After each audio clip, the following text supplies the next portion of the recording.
Okay, hello everybody, welcome to the first of 4 panel discussions.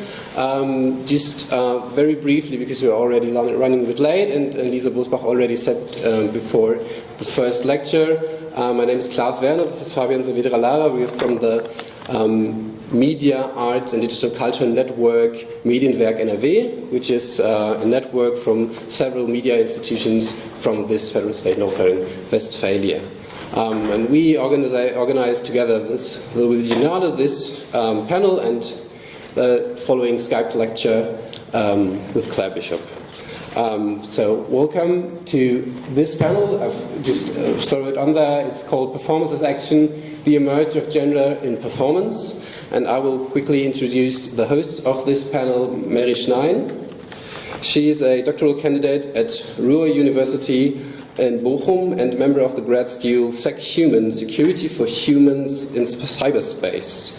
Her work focuses on infrastructure and economics of digital media, especially on security and privacy after Snowden, and she also has a master's degree in gender studies and media studies.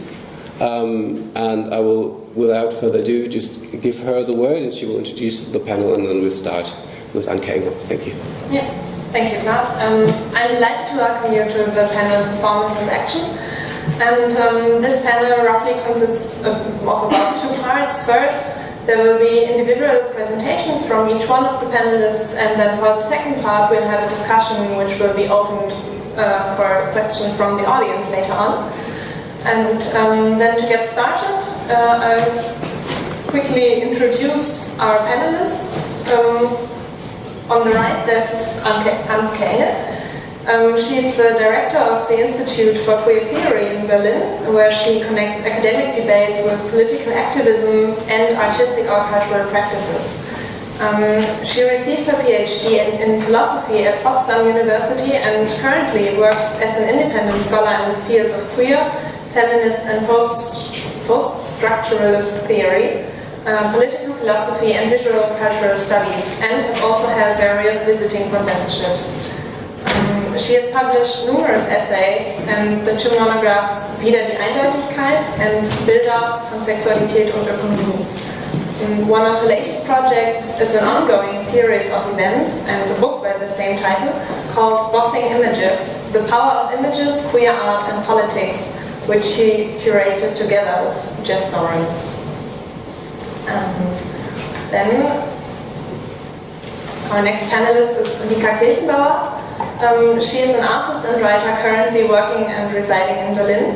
And in her work she explores, among other topics, opacity in relation to representation of the othered, the nature of looking and being looked at in larger contexts, including labor within post-Fordism and the experience economy, within performer-spectator relations, participatory culture, contemporary art display, and queer representation in politics, as well as the everyday life experience of ambiguously gendered individuals. Her work has been exhibited in a wide range of contexts in about 40 countries and has won prizes at several international festivals. Here at VIDEONALE you can see her 3D video installation, You Are Boring. And to my left, this is Stefan Ramírez Pérez. He's a video artist whose work ranges from experimental films to music video clips. And currently he's a student at the Academy of Media Arts Cologne and is working on his diploma project, which is an experimental film called Confluence, which is a collaboration with his twin brother Benjamin, whose video work Embellishments is also presented here at VIDEONALE. Confluence centers around the Serbian singer and former child star Doris, and is a mixture of pop and lecture performance, stage and documentary scenes. And exhibited here at the VIDEONALE is Stefan's one-channel video work As Much as Anyone. And then the last one of our panelists is Domitilla Olivieri. She received her PhD title for doctoral research called Haunted by Reality Towards a Feminist Study of Documentary Film, Indexicality, Vision and the Artifice at Utrecht University, where she currently also works as an assistant professor at the Department of Media and Culture Studies. Her primary interests are at the crossroads between feminist theories, visual studies, contemporary art, semiotics, popular culture, documentary film, and anthropology. So then, without further ado, let's start with the individual inputs. Good morning, and thank you for the invitation, and thank you for this generous introduction.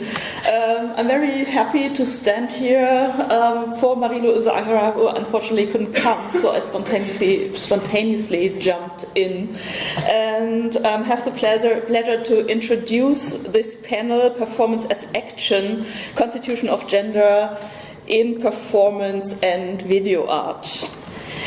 For the panel discussion, I would like to take up this idea of performance as action. I would like to complicate the notion of gender and bring in one further aspect, which is desire. Before I actually start talking about gender, let me say a few words about the difference between performance and performativity in Judith Butler's work, which is in the background of this panel. These two concepts are often confused when people talk about the ritual repetitions of that constitute gender. To keep them apart while still acknowledging their interplay is useful if we want to talk about the potentials of performance as an artistic practice as well as an everyday practice. Maybe a good formula to understand the relationship is to say that there is a performativity inhabiting the performance. What Judith Butler is interested in when thinking about performance is what she calls the performativity of the norm. The provocative moment of her thinking does not lie in the ritualized repetitive practices that constitute gender. This idea has long before Butler been called doing gender. Doing gender or gender as performance refers to gender as a practice, as something we are not born with, but something that becomes identifiable through culturally orchestrated, mostly habitual repetitions of gender roles and stereotypes. It also refers to the tensions that come up between the self-perception and the perception by others, something which can very well be dramatized artistically, and to strategies of deception. Also a thankful topic in art, all kinds of art form for ages. Yet Butler's provocative postulate is that within every gender performance, well-fitted or dissident as it may be, something else is happening, which is the norm repeating itself, reappearing in different guises. This process does not need a subject. If we recognize a subject in this process, someone performing or disrupting a ritual, it is because this subject is brought about by the very process of the norm being repeated. Being repeated simply because it is seen as normal and thus carries the power of an authority. What is the advantage of Butler's focus on the performativity of the norm? Instead of blaming, in quotation marks, human actors for repeating the norm or for failing to change the world, the woman who fails to empower herself, the man who embodies phallic dominance, the trans or interperson getting stuck in a binary frame of either or, Butler's model shifts attention to the laws and the normalcies ruling the performance. But how do we see a norm in action? This is a vital question if we look at video art as well as everyday performances. One important point would be to see how this abstract phenomenon of the norm is contained in the aesthetic or formal structure. But more often than not, it also appears as a social body, as an institution, as an authority. So let's take this as a starting point to have a look at our first video clip or extracts from the first video clip. which is from Toxic, a 13-minute video from 2012 by Pauline Baudry and Renate Lorenz, originally filmed on Super 16mm. No, I have this nice service. Yeah. Which takes all responsibility from me. Thank you. Can we dim the light, please?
I had a dream last night.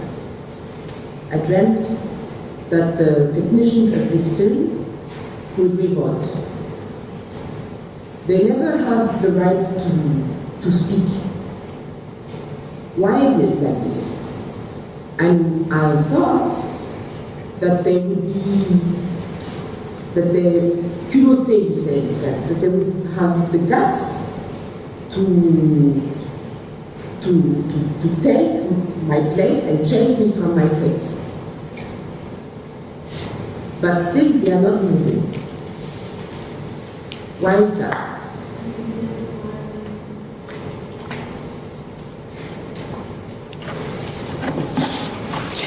Toxic takes the functioning of the norm and its destructive effects as its starting point. It makes use of the format of the mugshot, which in the history of photography has been established in order to classify and hierarchize populations according to racist, sexist, homophobic and transphobic logics. Furthermore, Toxic extends its critique to the whole media apparatus. As the filmmakers write on their website, its images of the media apparatus have been used by anthropology as well as by the police to poison with serious social effects. But these effects of the very doses are not always predictable.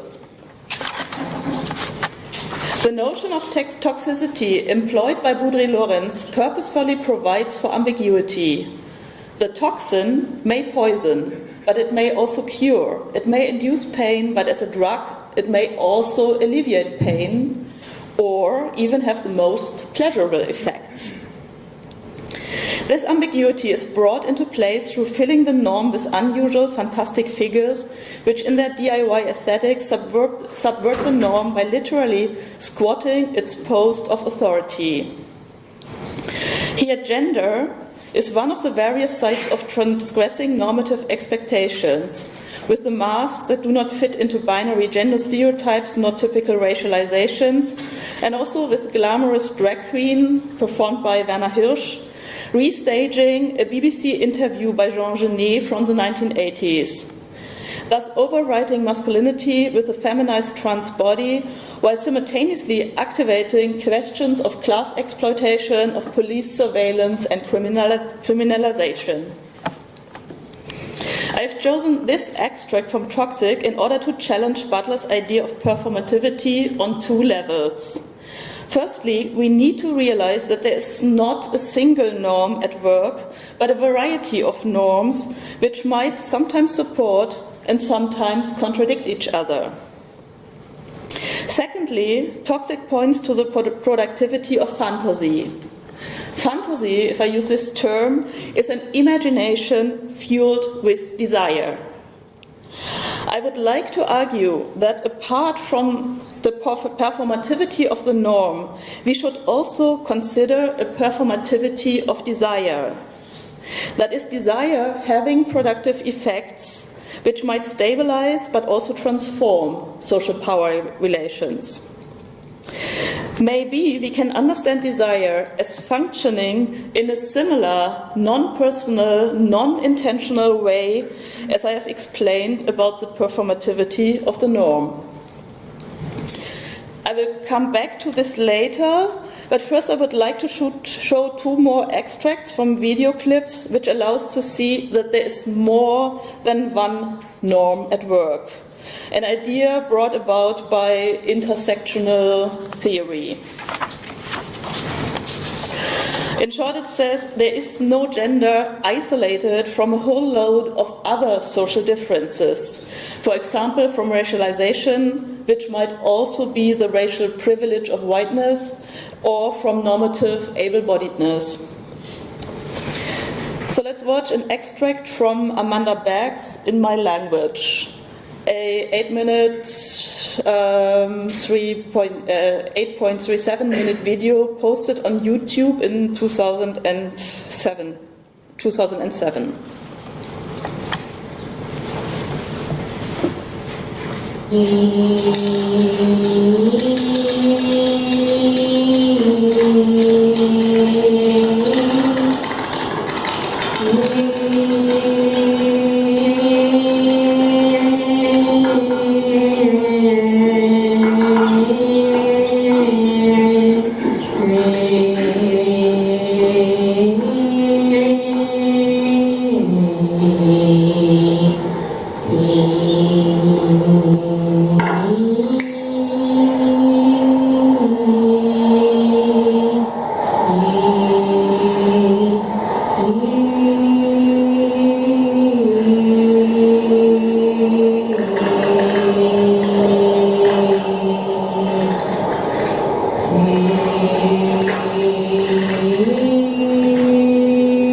Conversation with every aspect of my environment, connecting physically to all parts of my surroundings.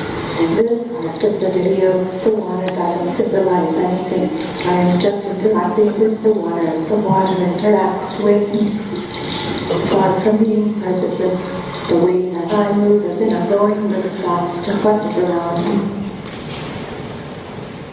The protagonist of Amanda Berg's video claims her own native language as a particular way of thinking and being in the world. When she explains how exclusions function through expecting her to learn the dominant language, through denigrating her language as lacking reason, and degrading her who is using it as not properly human, This reminds of centuries of expelling women from rationality and full humanhood. Thus, there is a constitution of gender taking place in this video, yet it's not the constitution of gender identity, but of gender as a historical enforcement of inequality and normative violence. Amanda Beck's political claim as an autism activist gains force and authority through reference to a gender discourse. Yet her identity is constituted through her interaction with the world. A world which offers an intimate presence through close-ups, the sound of objects interwoven with her singing voice, her voice filling space instead of creating meaning, and the bodily immediacy of touch. The viewers are struggling with the gap between their own language, their normative expectations of language, and their ignorance in realizing the limits of understanding.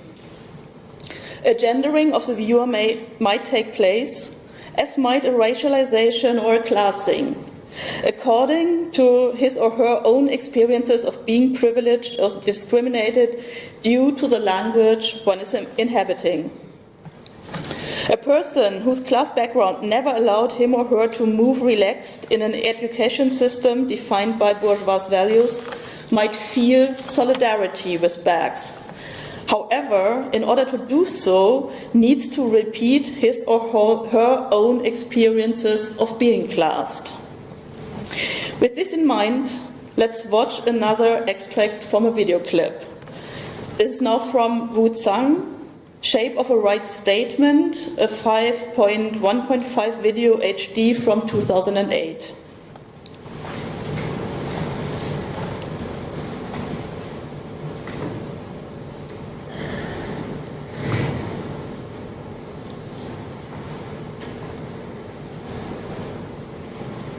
The previous part of this video was in my native language. Many people have assumed that when I talk about this being my language, that means that each part of the video must have a particular symbolic message within it, designed for the human mind to interpret. But my language is not about designing words or even visual symbols for people to interpret. It is about being in a constant conversation with every aspect of my environment, reacting physically to all parts of my surroundings. In this part of the video, the water doesn't symbolize anything. I am just interacting with the water as the water interacts with me. Far from being purposeless, the way that I move is an ongoing response to what is around me. Ironically, the way that I move when responding to everything around me is described as being in a world of my own, whereas if I interact with a much more limited set of responses and only react to a much more limited part of my surroundings. People claim that I am opening up to true interaction with the world. They judge my existence, awareness, and personhood on which of the tiny and limited part of the world I appear to be reacting to. The performance of the protagonist in Wu Zhang's Shape of a Right Statement remains almost motionless.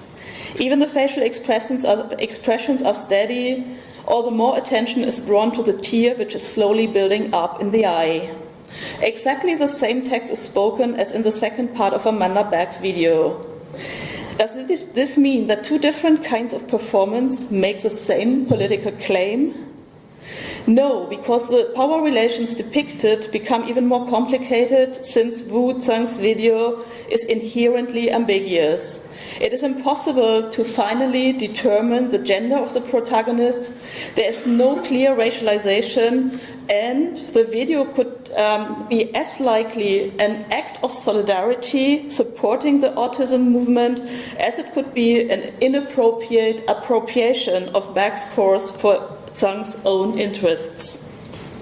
What would be those interests and why ambiguity as an aesthetic strategy? Gender ambiguity indicates that gender is a topic of the video, a binary norm that does not repeat itself. Doesn't it? I have shown this video in numerous seminars, and interestingly, most viewers decide for one of two genders in reading the protagonist and stick to their decision, even when in the discussions with others it turns out that there are good reasons to see the opposite gender too. Consequently, it would be most plausible to read the figure as ambiguous or trans. This would also be supported by the glittering curtains in the background and the cap usually worn underneath the wig, both indicating showbiz and queer club culture. So is the topic of the video heteronormative language, which forces trans and queer people into the binary gender order? Is Beck's autism activism upheld simultaneously? Does the viewer experience a form of coalition building or a form of competition? Is a merging of various visions into a polysemic, intersectional, queer crip sociality taking place? Amanda Bergs and Wu Zhang are both performing in their own videos. However, this does not turn these videos into self-portraits or declarations of identity. Rather, they are manifestos, making a wide political claim, a claim about language that can be taken up from various social positions. Is a manifesto a form of performing action or a performance of action? What could action possibly mean in this context? I would suggest to understand action as positioned in between agency, the power or the capability to act on the one side, and activism, a collective political practice on the other side. Action cannot be reduced to single acts. It consists of concerted acts by a single actor or group, usually meant to accomplish a goal. My thesis is that what connects agency and activism is desire. Desire mediated through fantasy. One of my favorite quotes is by feminist art historian Anne McClintock. She defines agency as, and this is a quote, people's actions and desires mediated through institutions of power. It is this idea of agency mediated through institutions of power, in which action and desire are directly connected, that I suggest to take up. Let's explore this through turning to one final video clip. I just show one short extract to you. I would not say anything about it. It's just about desire and how desire is taken out of the binary moment of the couple, how desire is not owned by the inner self of a subject, but becomes a relational process. And then, due to the lack of time, I will just wrap up my main points and hand over.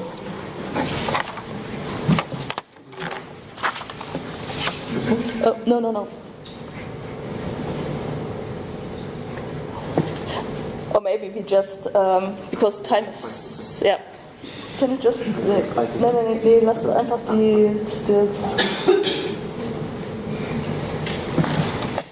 So this is one of the video stills from Landfill Dance from Tejal Shah, and there can be a lot be said about that, but what I want to point out is that the potential relationship between these two, which could build up into a couple, is always disrupted by a multiplicity of desiring embodiments popping up at various places, which cannot be located so easily, but they are always in a trash heap, and there might be eyes meeting between the two protagonists, but they never meet on a straight level.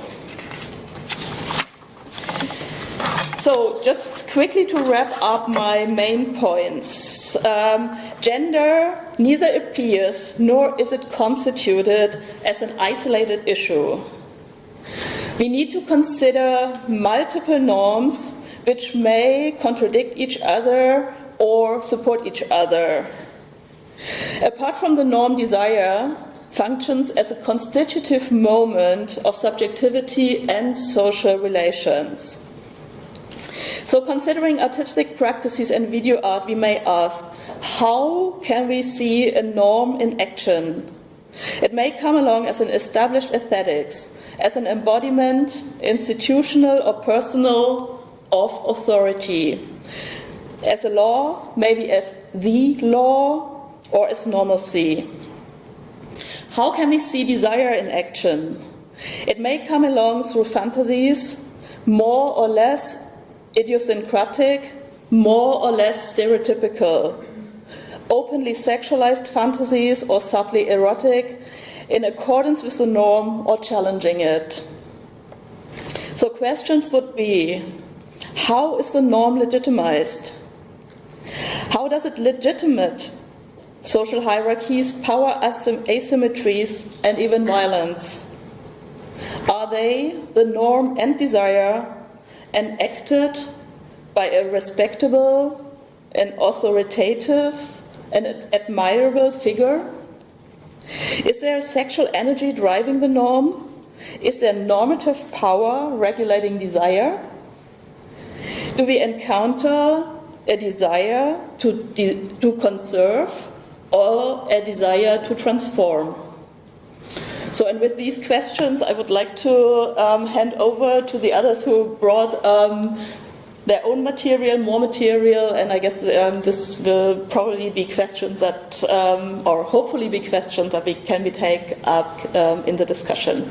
Thank you for your interest, your attention, and your patience.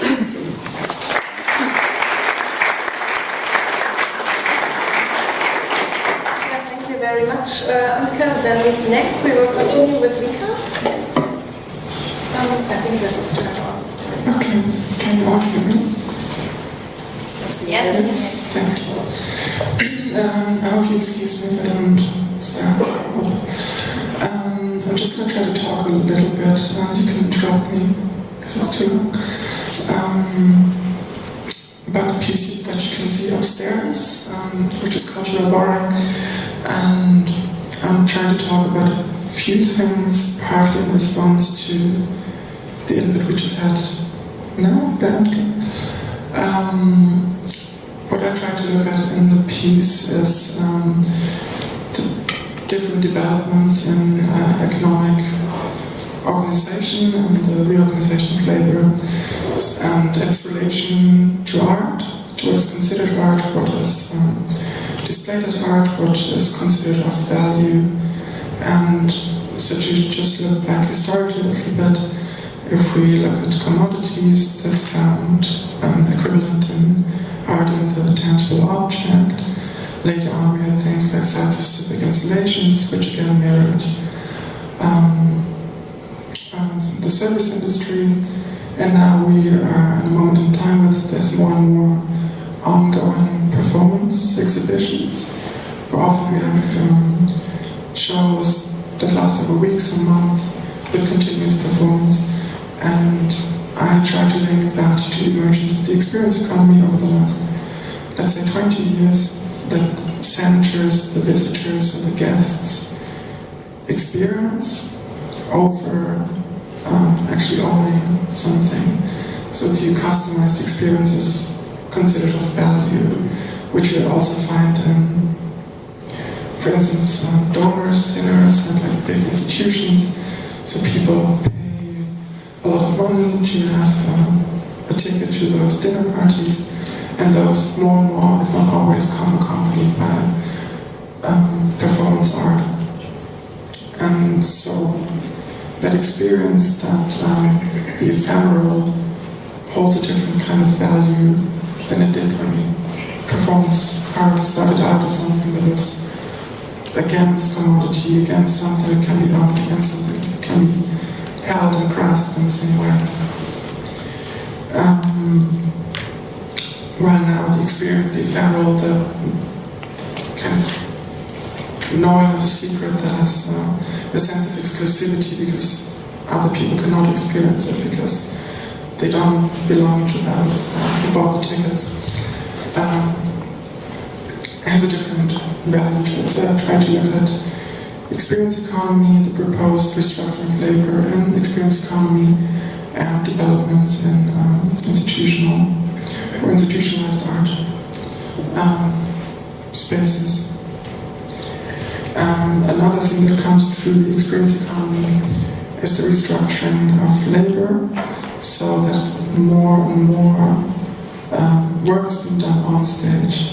So who wrote that book, The Experience Economy, in 1999, tried to differentiate between on-stage labor and off-stage labor. For instance, they speak in favor of open kitchens, so people see the food that is cooked for them as an experience. Or they say in hospitals there should be on-stage and off-stage areas.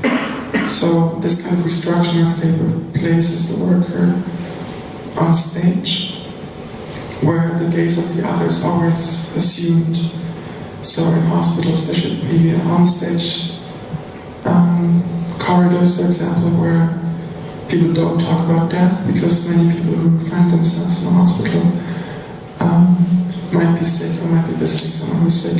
So those kinds of conversations should take place in the offstage corridors or spaces. So I tried to look at what it means to be on stage together with four performers who perform in theater as performance artists, as musicians, and find these gazes of the others, or experience those gazes very directly, but also to time back to the experience economy. Where are the differences between on-stage and off-stage? How do people react to someone who doesn't blend into the norm we talked about, or different norms or normalcies? Off-stage, what kind of gazes does this provoke when it's off-stage? What kind of gazes are provoked when people look at something from a safe position, which also brings back glass? Like, what kind of things can we look at in institutions? What kind of feeling of security do people have when they look at the other? How is it different when people find themselves sitting in the bus next to someone who they cannot look at in the same kind of manner that is offered in spaces like this?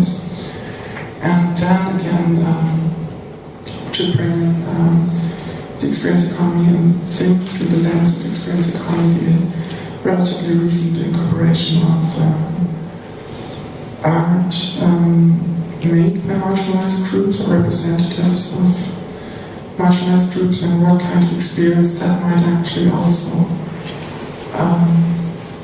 provide to a spectator who does not have direct access to cultural, subcultural spaces and needs those kind of institutions to offer that customized experience to them. And how can we not think of the inclusion of the other as a triumph, but as something that kind of extends different forms of exploitation?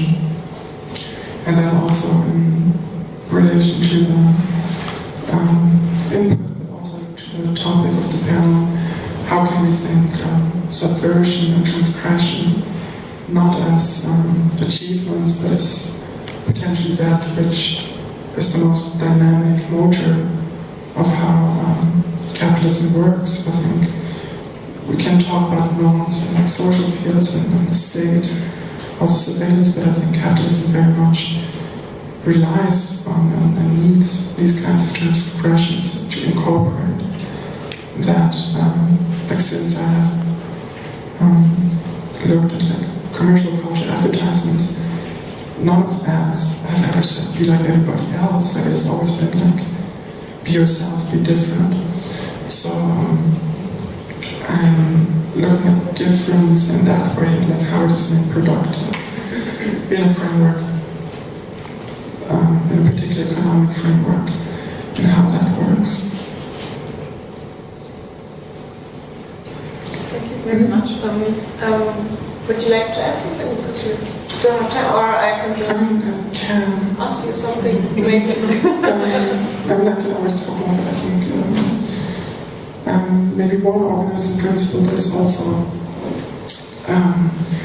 kind of important of the video that you see upstairs, which is often not talked about as much. I'm less interested in subversions and aesthetics and the work itself, but more the framework of its consumptions, the cases that produced the artwork, and the economic conditions of the production of art. So kind of what we did when I gathered with those 4 performers who also happened to be my friends 2 months prior to shooting the video material and working with the performance, was actually to look at text, look at videos, and have some kind of seminar where people talked about their own experience with cases on off stage, but also to look at the conditions of their labor as performers and kind of the aesthetic organizing principle of the pieces, less that I look at what I like, how do I want this to look, but how does video actually look if we use the funding that one might or might not have, but if we prioritize the pain of the performer, of human labor, over kind of props or locations or equipment and lighting. So like the whole aesthetic decision making, like its organizing principle, is actually how much can you put at the center of your thinking the fair remuneration of those humans participating in it. And I think that's maybe also something that is worth considering. Yeah, maybe if you want to say something in the question, because I don't want to answer that before you. Yeah.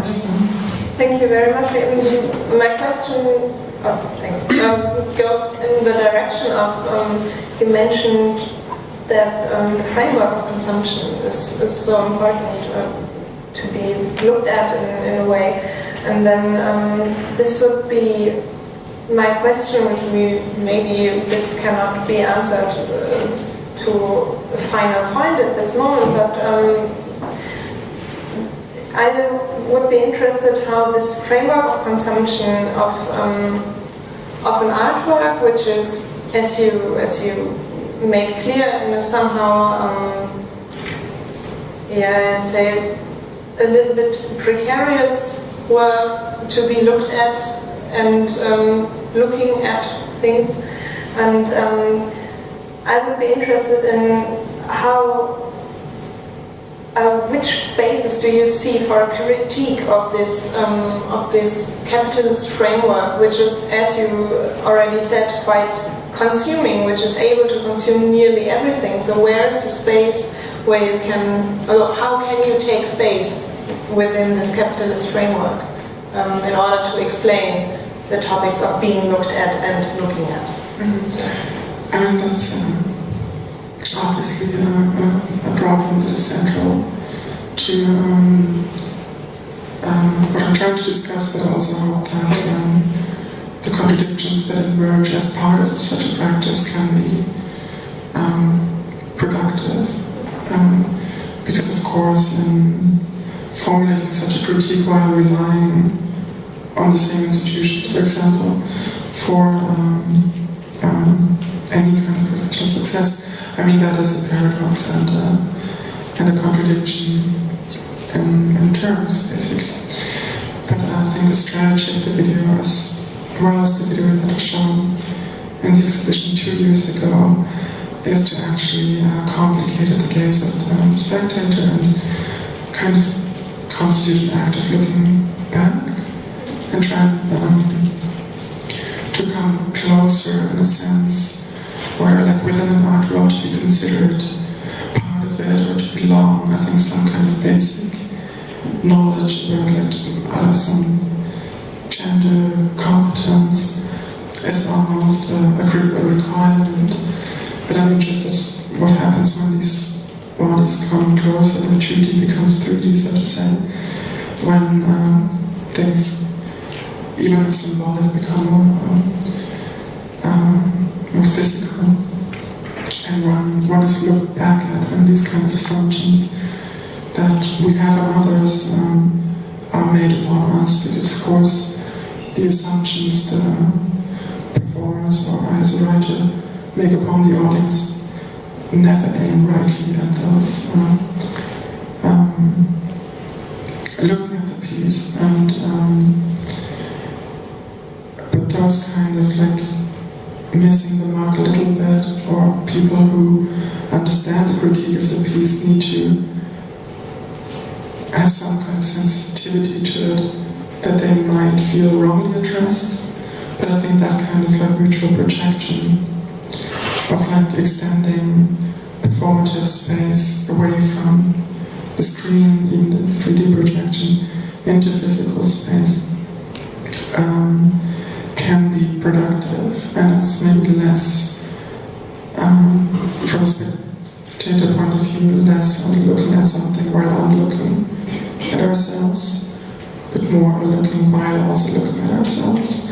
And I think that to me, I don't think that has extremely productive agency in video art, but it's at least something that might complicate the space and bring out discussions to be had, and might make the looking a bit more uncomfortable, if anything. Alright, then I would say let's have the input by Domitilla, and then from there I think we can just go over to the second part of the panel and start the discussion. Okay, I'll try to speak sitting. I don't know if I can do that, but I'll try. And you might also yeah, but that's weird too. No. Feel more part of our panel if I'm here. Thank you, and the usual thank you. So my task at the beginning was to sort of connect to all the things that I could see in the work, the two works of the artists present here, connecting it with some main concepts that are the ones that have been already talked about at the beginning by Antke, and I found myself finding so many interesting concepts that actually cross between the two works that at first sight I didn't quite notice, and then I tried to connect those with my own work as a researcher. So first I will just tell you what are these sort of key concepts and things that I see also coming out in the conversations that we're having so far and are present in the two artwork that are exposed upstairs. Just going to list them, and then maybe some of those concepts will come back in what I'm going to say later, and maybe in the discussion from us. In no particular order, this question of authenticity and the original and the copy, that we see clearly with questions of enactment, but I think we also see in the other work in terms of who is performing whom, for whom and how, what is authenticity. The relation between self and other, the question of materiality and representation, which I'm going to say something more about in a second. And with materiality, I mean both the idea of embodiment materiality, which has also been mentioned by Angel at the beginning, but also materiality in the material condition of production, which speaks more of the labor that goes into the act of performing, exhibiting, and viewing. Which of course then is connected to the question of consumerism, which I think also interestingly in a way also cross in both of the artwork, because the idea of finding a job and the kind of embodied work that goes into that is also present in your work. And then something that I will conclude with actually is this idea also of thinking about art in its institutional aspect. What does it do? What is the performance? What is the action of a video art project when it's exposed within a certain institution? And then, of course, the specificities of condition of exhibiting, affordances, materialities, which actually, interestingly enough, we heard at the beginning, for those of you who were here from 11:30 in the first talk. So all these things to me connect, and all have to do with these questions of facts and fictions, and for me also questions of aesthetics and politics, which actually is sort of my field of expertise. So I also, at the beginning, when I heard the title of the panel and the first email that someone sent me, and the idea of performance, my first maybe teaching reaction was like, let's look at the difference between performance and performativity. So I'm glad that actually I don't have to do that, because it's been done for me. But I'm going to say nonetheless something about what I take from the concept of performativity through Judith Butler, and which part of it I think it could be interesting for the conversation of today. I subscribe to everything that's been said before in terms of being attentive to the difference, and also to focus on the aspect of performativity that has to do with the idea of doing, right? So something that produces certain effects. And it's on the doing that I think actually want to focus. I think the action and the doing are what I find more useful of talking about performance, at least in this context today.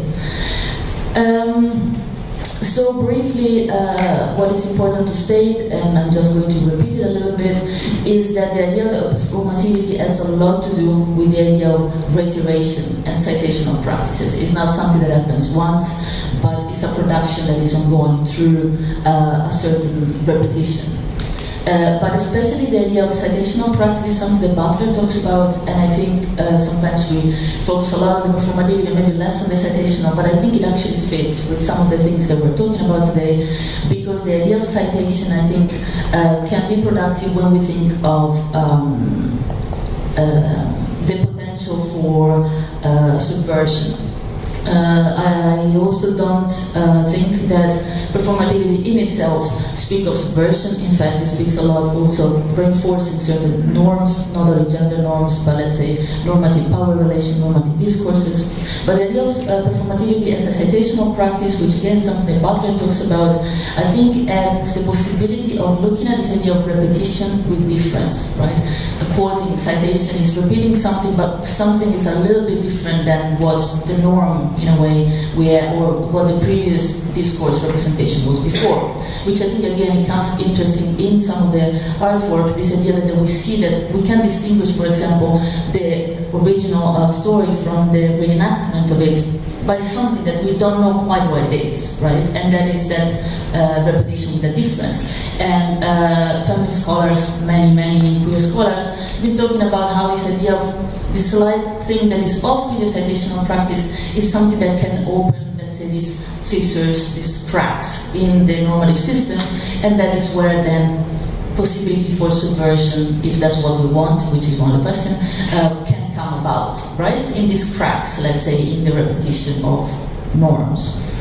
So that was my little footnote, let's say, on the idea of performativity and how I think we could make that productive. The other aspect instead was more specific to the use of video or moving images or video art. My field is actually documentary films, which might seem like the very opposite, but I think now we know in the art world as well, in documentary studies, that art and documentary are very closely related, despite what we hear sometimes. So the question that then came to me with the idea of action was, okay, but what do these video art projects do? Right? What can they do? And do they create alternative realities? Do they contribute to a creation of something new? And if so, what?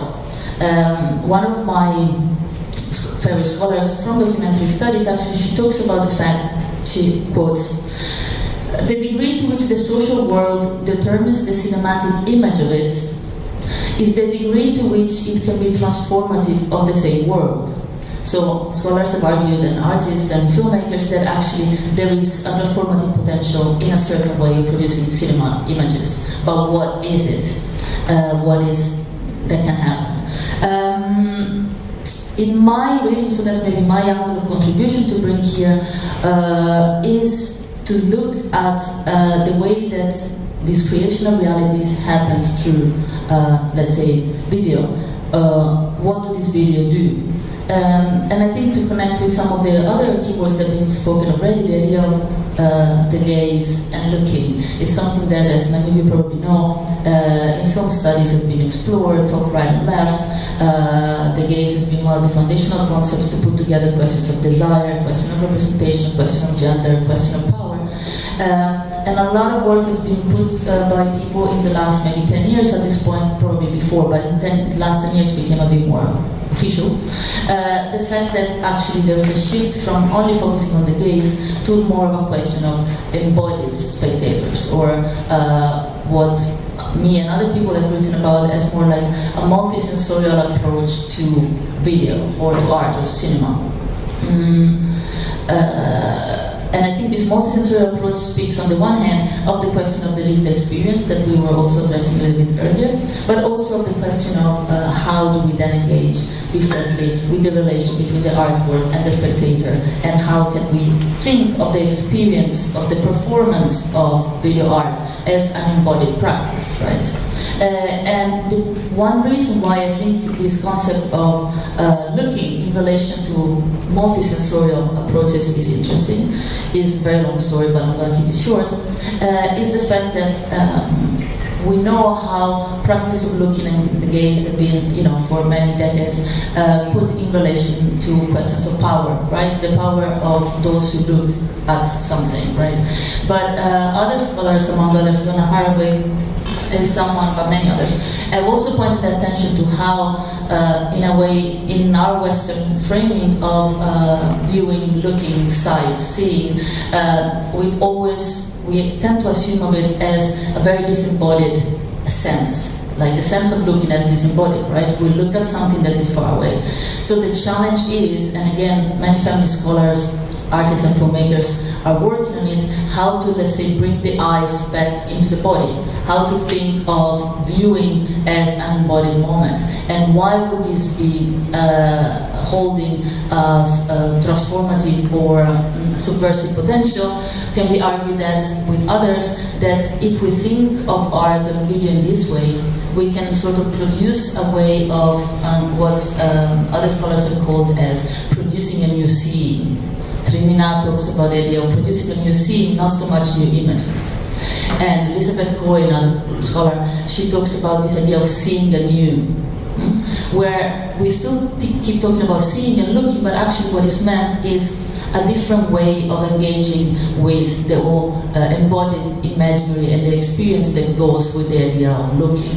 And I think in particular with the work we saw today, but in general I think with video art, what we can see is indeed a condensation of all these aspects, the aspect of looking and the embodiment and so forth, which I think are the aspects I would like to, or at least from my point of view, are the most interesting, to bring this materiality and embodied experience with the idea of, let's say, the aesthetic and the representational. So let's not only analyze what these video images, sounds are telling us, but then there will be the representational aspect of it, let's say, but what do they do? What kind of effects, embodied effects, collective effects, material effects do they enable, right? In that sense. And I think Butler and many other queer scholars actually have been engaging very much with this, bringing the body back into certain linguistic practices, language and representational practices. The last contribution that I wanted to bring in when thinking about this idea of action and subversion, and actually I find it really interesting to continue potentially what Vika was talking about in terms of do we even want to be subversive and what does it do? I think that we should probably pay attention to the fact that, we can say now that, video has this potential, right, to create these cracks into a representational system, to engage differently with questions of power and the norms, and not only the gender but the racialized, able-bodied, all of those norms. But then, of course, one can also ask, okay, but video's been around for a while, right? I mean, cinema has been around for more than a century now, video for half a century, so we are still struggling with certain oppressive norms and categories. So what else can we do there, to make this process of the political potential of aesthetic practices to do something? And I think we should probably, at least my entry point in this would be to, one, pay attention to the fact that video art has been particularly relevant, for example, within different kind of feminist communities, different kind of queer communities, HIV positive communities. There is work that certain artwork can do within the communities, and this has been done and many people have worked on this. And then the question will be, okay, but what happens when that kind of work gets out of those communities and reaches a more mainstream audience or a more institutional space like the one of today, for example? What happens in that shift? And I think one way to look at what happens in this shift is to look at questions of communities. And the collective sort of dynamics that are engaged in terms of the relation between the artist, the artwork, and the audiences. So to sort of talk of the collective, I think in this time and age also is very important to look at the potential of art. And then the other part, and with that I conclude, so to look at the role of institutional practices, the politics of screenings, the circulation, which also includes who gets to see what, in what circumstances, and how, and when. And with it maybe also the creation of audiences, so different audience, what does it mean to create an audience, and what can that do in terms of this performing and this action.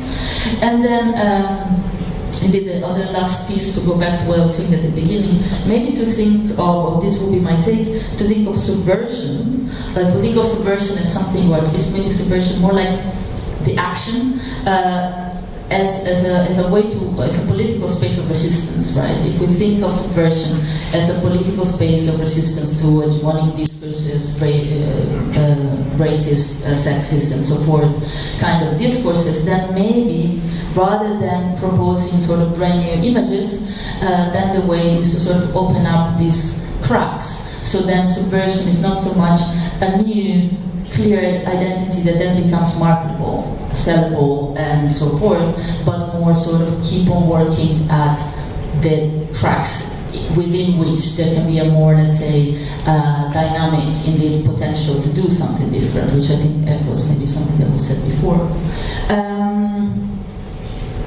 Yeah, and this is not me saying it again, many people have said it, artists and scholars before me.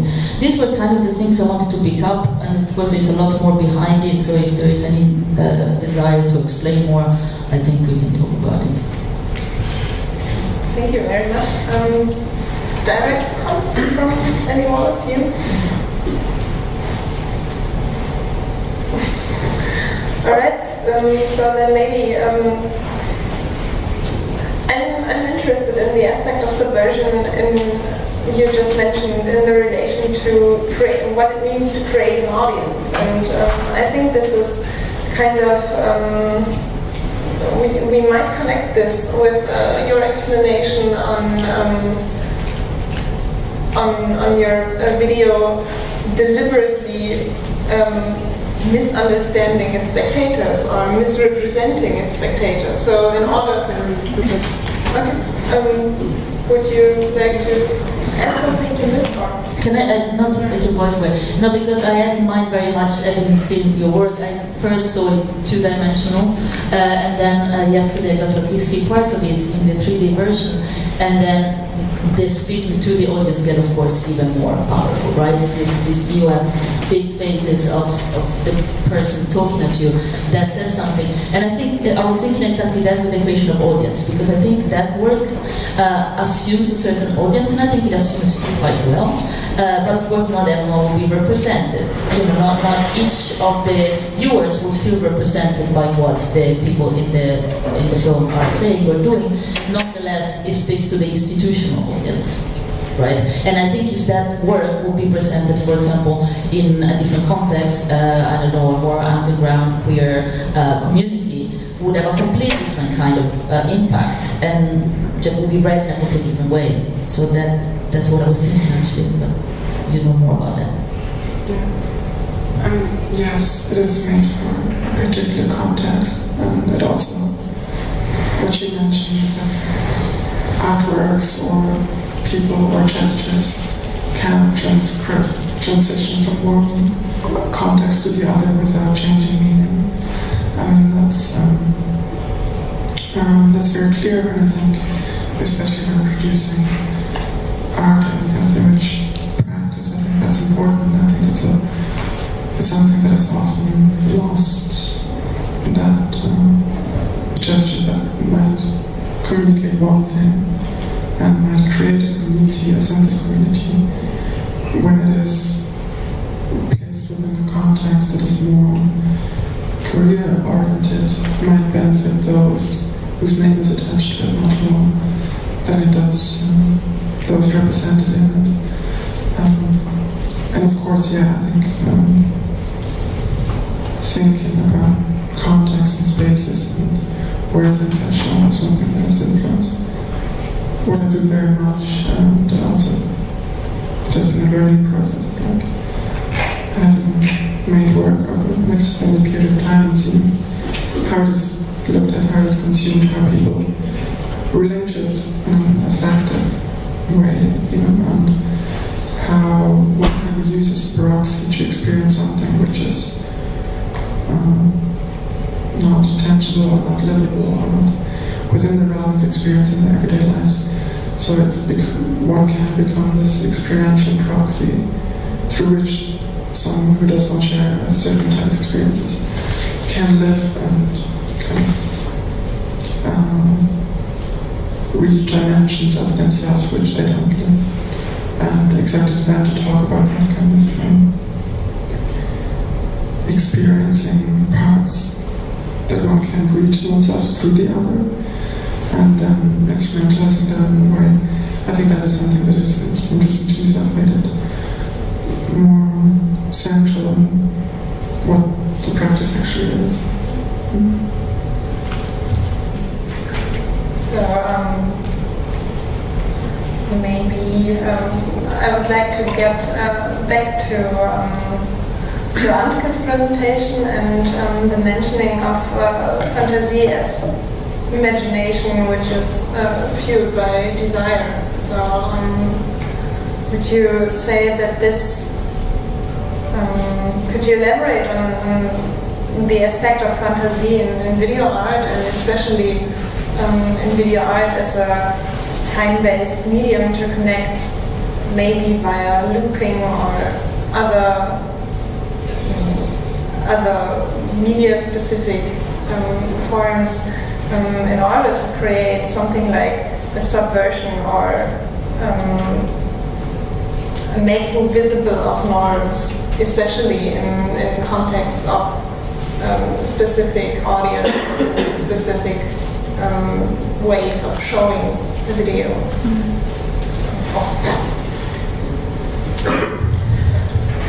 Maybe we can even connect that to the question that came up before, because I would like to bring in a further concept by Teresa de la Huertas of the shared fantasy scenario. So the fantasy is not, or has not to be seen as something that is either happening as part of the design of the video, or is something kind of like happening as an inner experience of the viewer.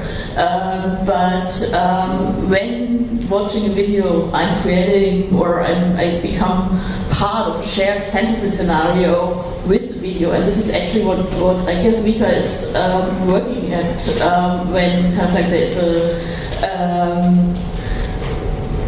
form of addressing or pulling in the viewer in a way that the presumed shared community is broken up, and there's some kind of a rupture in that.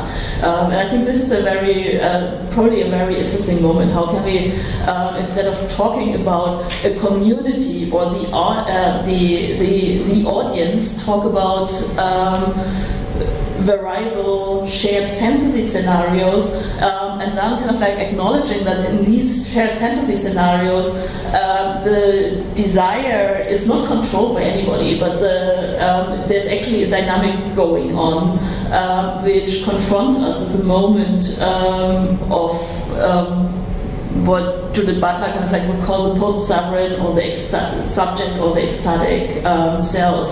And I think this is what I'm heading at when I talk about performativity, which was actually somewhat different to what Domitilla then said, because it's not about practice. It's actually this moment where within practices, like performance practices or whatsoever, something else is happening, which is not the doing, but a repetition of some abstract moment which might be the norm or which might also be desire. And I think this is where the gaps come up, and the ruptures that you were kind of like pointing out as kind of like the important moment.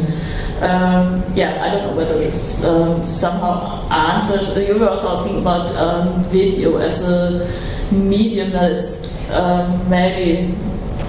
So my question was a little bit pointed at the mediality, specifications of media. But then again, I find the aspect you just brought up about something being not something that is actively done, but as like a fluctuating experience that is somehow happening or imposed on people when they're viewing art. This is maybe something that might be connected to what you said earlier when you answered my question about the specifications of the repetition, and said this is not something that is like a therapeutic moment, but there becomes something else is becoming visible in this moment, which is somehow like an interpersonal experience between all these. So would you say then that the individual takes a step back, and could you elaborate more on that? But maybe in relation to what Antke just said. All right. If the audience would like also to pose any questions, the discussion is now open for you.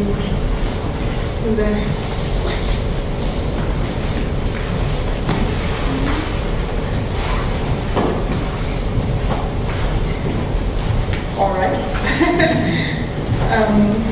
Do we still have time? I would actually pose a question to Stefan, because I found it actually interesting that you said, okay, your motivation to do this film with the gymnastic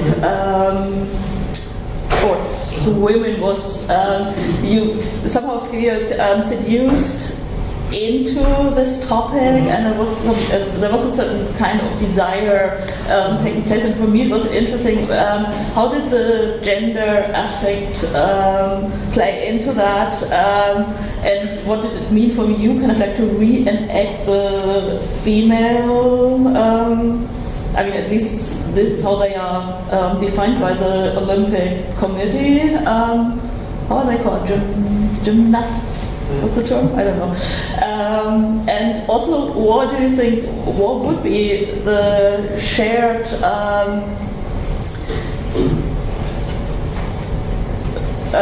fantasy scenario that opens up for the audience when watching the film? Did this answer your question, or? Yeah, I mean, I would like to maybe also kind of like invite the others to elaborate more on this aesthetic moment. So, how does it become possible that there is happening something more than exposing the norm, and then one might also say problematically embodied by females, which is a very traditional way of kind of like dealing with the norm, and then you kind of like jumping in and claiming the failure for you. But what you just said in the end was kind of like saying, okay, but there is a common space created, and this is created through aesthetic modes, and I think that would be interesting to talk more about that. How can one actually kind of like get out of this fulfilling versus failing idea of politics, which is probably kind of like bringing us back to the question of subversion. And then maybe also subversion that is not kind of like put forward at this. I mean, this was what you were saying, kind of like the clear-cut alternative but something that opens up another form of sociality. No, I have an answer, of course not. But maybe a comment. I think what you were saying made me think of something that Vika said earlier. This idea of when the body comes closer. I think you were talking about in the. And in a way also your experience with the reenactment of the gymnasts is that you're getting closer to other bodies. I don't know yet what this does, but in my mind is that you're getting closer to other bodies speaks also to questions of desire. And maybe is this way of thinking of a different engagement that is not only fulfilling, failing a certain recognition or a certain sort of on-off sort of thing, but it's that your body's coming closer is a process that could yield some interesting, it could be a metaphor, but also physical action that could yield something interesting. It's that your body's coming closer to the cinematic body, to the performative body, whatever. Maybe there, I think there is this ambiguity that it's not just an on-off and speaks of desire, and maybe, I don't know, that's just what I was thinking. So this would also point into the direction of what you mentioned earlier with embodied spectatorship, right? So I think this is also what you were going for, in a way, to be multisensorial, have multisensorial spectators, or more fashion. okay, but also.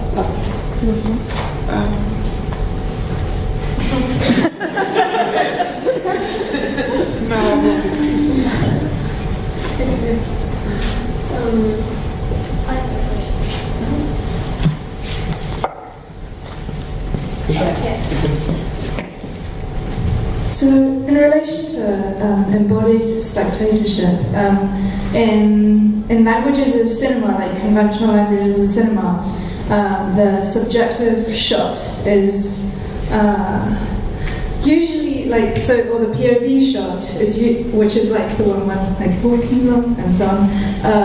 Then it's often so often used to represent like either a robot or a psychopath, or somebody alienated, or somebody in some kind of drug-induced state of something else. And I was wondering if, in relation to ideas of embodied spectatorships, then how the panel feels about the camera itself and the problems of maybe its military origins or being fundamentally perverted, and how ways that the camera can operate differently. Like maybe the camera has this problematic power relation, or maybe not. Not I guess, but.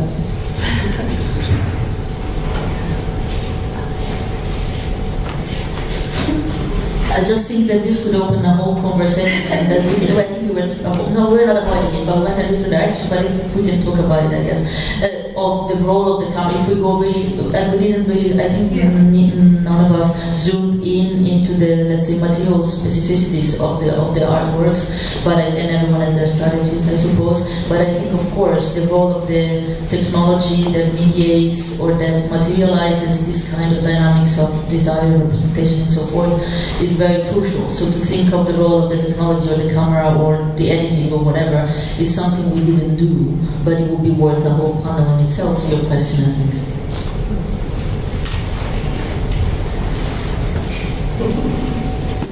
I hope this is slightly satisfying.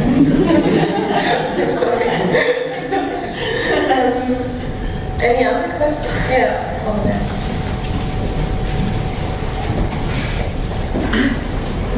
Thank you. I just want to ask you questions. Sorry, I forgot your name, but you talked before. It's about the create audience. I just wonder about the creating art audience. Some moment I think, okay, right. Mostly artists want to create our folios or something, but in another time I just wonder or interested in the word, because for me. In some instances, create is also kind of a dominant way, because also linked with the system, like the gallery system or cinema system, artists can choose like which place we show our work and what different audience we want to show our work to them, and also to create audience is like linked with art marketing for me. So I just want to know, like, that you maybe talk a little more about the creating artist, creating audience. Yeah. Good point, actually. I think probably I was thinking more the idea of creating audiences from the perspective of specific communities. So I was thinking more in terms of, let's say, the political activist aspect of it than the artists having to create their own audience on top of creating the artwork, also creating the audience. But I can see why that would be problematic and also maybe not so desirable in itself. So I was thinking more of a way to just think of how audiences are created, and if audience can create themselves, then it's more how communities create a certain experience of being audiences as well. But I would have to think more about that. But I think it's definitely. I wasn't thinking of the artists having to create their audiences because I see then all the problems that would come with something like that. I was thinking more from the perspective of a collective kind of endeavor. So.